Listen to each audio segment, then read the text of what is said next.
Bonjour à toutes et à tous, vous écoutez Cinécast, le podcast qui chaque semaine vous recommande des films à voir au cinéma, en streaming ou en VOD. Ici Thibaut en direct du Festival de Cannes.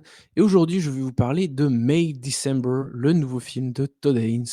Todd Haynes étant le réalisateur de I'm Not There, le film sur Bob Dylan, de Carol, de Wonderstruck, hein, le musée des merveilles qui était passé à Cannes en 2017, de Velvet Underground, un autre film, qui est passé à Cannes en 2021, quelque chose comme ça, qui est donc son docu sur le groupe du même nom, et je pense que le film se trouve sur Apple TV+, si je ne dis pas de bêtises. L'année suivante, il avait sorti, Dark Waters, hein, au cinéma, juste, enfin pendant le covid, au début du covid, et puis, voilà qu'il est de retour cette année avec May December, son nouveau long métrage qui est en compétition ici à Cannes. May December étant un film qui parle d'une actrice, interprétée, par, Natalie Portman, hein, qui s'appelle Elizabeth Berry et qui va, en fait, rencontrer la personne qu'elle va incarner dans son prochain film.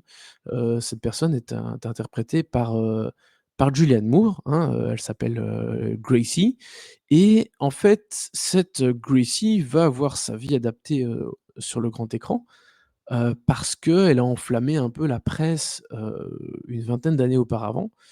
À savoir, parce qu'elle a eu une relation avec un jeune garçon, qui avait, environ 13 ans à l'époque, et bah, voilà, forcément, elle avait 36 ans, quelque chose comme ça, donc voilà, plus de 20 ans d'écart. Un mineur, très jeune, forcément, ça pose problème, ça crée des remous, et donc voilà, sa vie est adaptée au grand écran, des années plus tard. Et ces 2 personnes, donc Gracie et Joe, qui est le nom du jeune garçon de l'époque, sont toujours ensemble 20 ans plus tard. Ils ont fondé une famille, ils ont des enfants, et donc voilà,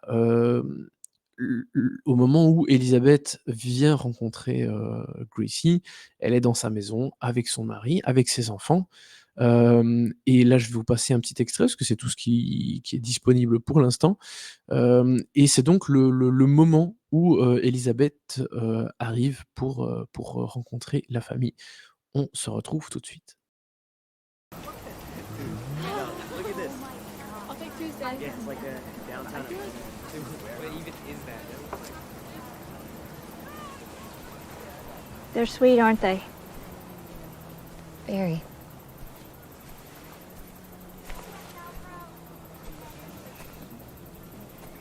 They're a very beloved part of this community. I can see that. So, what is it you love most about Gracie? She always knows what she wants. She's unapologetic. Voilà pour ce court extrait. Donc on a, le personnage de Natalie Portman, donc Elisabeth, qui, discute avec une amie, une voisine, je ne sais pas exactement, du couple, et qui, lui pose quelques questions sur ce couple qu'elle vient découvrir, afin d'en savoir plus, pour l'incarner sur le grand écran. Alors, hem c'est forcément un film qui était assez attendu, hein. Todd Haynes, grand réalisateur, beaucoup aimé sur La Croisette, avec un duo de réalisatrices, plutôt de haut niveau, hein, Natalie Portman, Julianne Moore, et puis en plus, on a, Charles Melton, que honnêtement, personnellement, je connaissais, assez peu, parce qu'à part dans Bad Boys for Life, je pense pas que je l'ai vu dans grand chose. J'ai pas trop regardé Riverdale, à part la première saison. Je sais même pas s'il était dedans. J'ai pas l'impression. Donc voilà, honnêtement, et même, hein, je me souvenais pas de lui dans Bad Boys, donc voilà. Mais Charles Melton, Julianne Moore, Natalie Portman, c'est le trio principal d'acteurs de ce film, qui est plutôt très bon, hein, disons-le d'emblée. Je comptais pas commencer par ça forcément, mais clairement, les 3 sont très, très bons. Pas de surprise concernant Natalie Portman et Julianne Moore, mais clairement, Charles, Melton, il fait une sacrée impression avec, son rôle dans May December. Alors, bon, évidemment, ce sont les 2 actrices qui sont les plus connues. C'est elles qui, de prime abord, semblent être les personnages, principaux du film, à savoir, Elizabeth et Gracie, la femme qu'elle vient voir, qu'elle vient observer, afin d'apprendre à la connaître, pour mieux retranscrire, qui elle est, sur le grand écran. Mais en réalité, en fait, le personnage principal du film, c'est, celui de Joe. Parce que, donc on a une affaire de techniquement de pédophilie, hein, puisque le personnage de Gracie, elle était mariée, elle a eu des enfants et en fait, elle a commencé à avoir une relation avec un enfant, qui avait l'âge d'un de ses fils, quoi.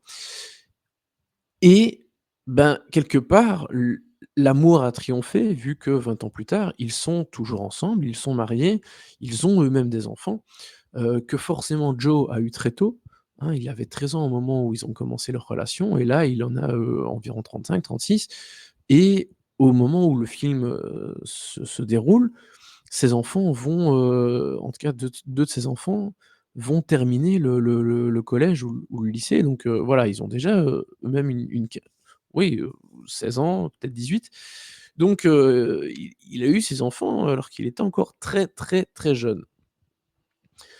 Hem, c'est un film qui forcément parle d'un sujet assez délicat, assez compliqué. Il le fait via le prisme de cette actrice, de cette comédienne qui vient rencontrer, les personnes afin de les jouer dans un film. C'est une technique assez intéressante et tout ce qui concerne, le tournage, l'actrice, qui essaye enfin qui vont apprendre, qui vont en savoir plus sur, le personnage et cetera. C'est pas mal, mais en fait, c'est pas la partie la plus réussie et la plus intéressante du film, non. La partie la plus réussie, la plus intéressante, en fait, c'est tout ce qui concerne le personnage de Joe. Parce que comme je disais, il a donc eu ses enfants hyper tôt. Heu, il s'est mis en couple avec une femme qui avait plus de 20 ans, que lui, voire presque plus de 25 ans que lui, alors qu'il en avait 13-14 ans.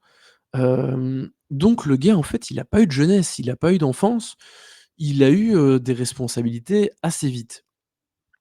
Et là, il arrive à un stade où ses enfants vont être, gradués de l'école secondaire et donc en fait, ça va lui faire un petit peu un choc parce que ça il va cogiter et en fait, le sujet principal du film, c'est, le fait de grandir, d'évoluer et le fait que le véritable personnage principal du film n'ait pas connu en fait, ces stades, hyper importants que sont l'enfance, et l'adolescence. Il a grillé des étapes assez vite et en fait le film réfléchit, par rapport à tout cela, globalement. Alors ce que j'aime beaucoup dans le film, parce que je l'aime vraiment beaucoup, c'est un très bon film, c'est qu'il flirte un peu, enfin, c'est un objet assez particulier. Donc clairement, on a du drame, hein, le sujet est assez lourd, il est assez important, mais c'est présenté sous une forme assez grotesque, assez, grand guignolesque presque. Il y a quelque chose de très ridicule, très, forcé, pas surjoué, mais vraiment forcé, très appuyé, très drôle, qui fonctionne vraiment bien. On a des scènes complètement délirantes. Il y a des dialogues complètement délirants. Heu, d'ailleurs, ça a beaucoup ri dans la salle, hein. Je l'ai vu en vision de presse, donc pas avec du public, mais vraiment que des journalistes. Ça a beaucoup rigolé, parce que oui, malgré le sujet, il y a vraiment des vrais moments de rigolade, des blagues, des situations un peu gênantes, mais qui en deviennent drôles et c'est les faire chercher, donc c'est pas gênant. Et ça, c'est vraiment bien vu de la part de Todd Haynes parce que, voilà, ça vient un peu contrebalancer toute la gravité du sujet, bien que voilà, tout le monde s'en est sorti, hein, et malgré le scandale, malgré, la pédophilie, hein, qu'on le veuille ou non, ben, ils ont quand même réussi à fonder une famille. Ils sont vraiment amoureux, il y a pas de, voilà, c'est quand même un vrai couple, si on veut. Donc ils s'en sont sortis et vraiment aborder plusieurs, de ces aspects avec de la comédie, c'est vraiment une excellente idée et ça se retrouve dans pas mal de choses, notamment dans la musique, qui fait penser à des génériques de séries ou d'émissions de télé, de vieux trucs, hem et donc il y a vraiment un décalage où on se dit: «Merde, putain, cette musique, en fait, on a l'impression que ça va pas avec le film» et justement, c'est ça qui est drôle et c'est ça qui vient un peu, égayer le propos et qui vient lui apporter un peu de légèreté. Et donc en fait, voilà, May December, c'est vraiment un très beau film sur la jeunesse, sur l'enfance, sur les responsabilités, sur le fait que, voilà, en fait, être adulte, c'est quand même un sacré boulot et devenir adulte alors que tu es encore un enfant, en fait, c'est pas normal et c'est pas aussi simple que ça en a l'air, loin de là. Et évidemment, il y a tout le côté, tournage, actrice, mimétisme et cetera. Les 2 femmes qui vont s'entendre plus ou moins, tout ça, OK, c'est bien aussi. Mais pour moi, c'est vraiment le reste qui est beaucoup plus réussi et plus intéressant. Donc voilà, j'ai beaucoup aimé May December, plus que Wonderstruck, son film de fiction précédent. C'est un peu moins bien que Carol, mais c'est vraiment très bien. Et je pense que ça va un peu diviser, hein. Tout le monde va pas adhérer à cet exercice de style. Mais voilà, pour ma part, ça m'a beaucoup plu et donc je lui donne un très bon et généreux, 4 étoiles. Voilà, tout simplement. Sur ce, n'hésitez pas à suivre le podcast sur toutes les plateformes de votre choix, Apple Podcast, Deezer, Spotify et autres et je vous dis à très, très bientôt pour des nouvelles critiques en direct du Festival de Cannes. À très bientôt.